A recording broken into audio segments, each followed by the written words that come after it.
ಅವನು ಮನಸ್ಸು ಮಾಡಿದ್ರೆ ತಾನೇ ಎದ್ದೇಳ್ತಾನೆ. 7 ಸಮುದ್ರ ದಾಟ್ಕೊಂಡು ಬಂದ ದೇವರಿಗೆ 7 ಬೀದಿ ದಾಟ್ಕೊಂಡು ಹೋಗೋದೇನೋ ಕಷ್ಟ ಅಲ್ಲ. ಪ್ರತಿದಿನ ಹುಟ್ಟುತ್ತಾ ಇದ್ದ ಸೂರ್ಯ ನಿಮ್ಮೆಲ್ಲಾರನ್ನೂ ಎಬ್ಬಿಸ್ತಾ ಇದ್ದ.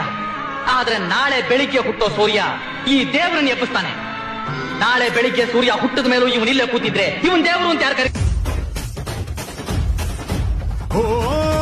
ಅಣು ಅಣುವು ನಿನ್ನ ಓಂಕಾರ. ಅವನು ಮನಸ್ಸು ಮಾಡಿದ್ರೆ ತಾನೇ ಎದ್ದೇಳ್ತಾನೆ.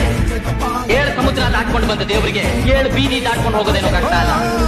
ಪ್ರತಿದಿನ ಹುಟ್ಟುತ್ತಾ ಇದ್ದ ಸೂರ್ಯ ನಿಮ್ಮೆಲ್ಲಾರನ್ನೂ ಎಬ್ಬಿಸ್ತಾ ಇದ್ದ. ಅದನ್ನು ನಾಳೆ ಬೆಳಿಗ್ಗೆ ಹುಟ್ಟೋ ಸೂರ್ಯ ಈ ದೇವರನ್ನ 7 ಸಮುದ್ರ ದಾಟ್ಕೊಂಡು ಬಂದ ದೇವರಿಗೆ ಬೆಳಿಗ್ಗೆ ಬೀದಿ ದಾಟದ ಮೇಲೆ ಇವನಿಲ್ಲೇ ಕೂತಿದ್ರೆ ಇವನ್ ದೇವರು ಅಂತ ಪ್ರತಿದಿನ ಹುಟ್ಟುತ್ತಾ ಇದ್ದ ಸೂರ್ಯ ನಿಮ್ಮೆಲ್ಲಾರನ್ನೂ ಎಬ್ಬಿಸ್ತಾ ಇದ್ದ. ಆದ್ರೆ ನಾಳೆ ಬೆಳಿಗ್ಗೆ ಹುಟ್ಟೋ ಸೂರ್ಯ ಈ ದೇವರನ್ನ ಎಬ್ಬಿಸ್ತಾನೆ. ನಾಳೆ ಬೆಳಿಗ್ಗೆ ಸೂರ್ಯ ಹುಟ್ಟಿದ ಮೇಲೂ ಇವನಿಲ್ಲೇ ಕೂತಿದ್ರೆ ಇವನ್ ದೇವರು ಅಂತ ಯಾರು ಕರಿ?